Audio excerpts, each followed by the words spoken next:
রিয়াজুল জান্নার কোন জায়গায় কি অংশ? চৌকির মতন যে অংশটুকু বাম পাশে দেখা যেতেছে, এখানে ইমাম সাহেবের দাঁড়ানোর জায়গা।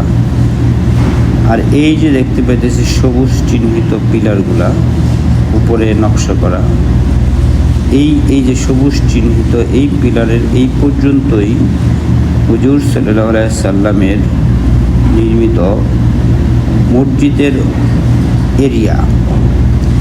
এরপরে সাহাবে আজমাইনদের জমানায়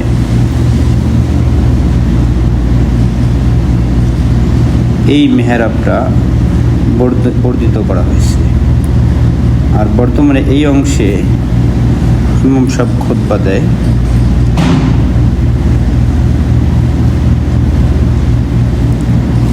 আর নবীজির রওজা থেকে শুরু করে নবীজির মেম্বার পর্যন্ত জায়গাকে রিয়াজুল জান্নাহ বলা হয়, যেটা জান্নাতের অংশ। জান্নাতের সাথে যে অংশটাকে মিলায়া দেওয়া হয়। আল্লাহ তাআলা আমাদের মদিনার মেহমান হওয়ার তৌফিক দান করেন।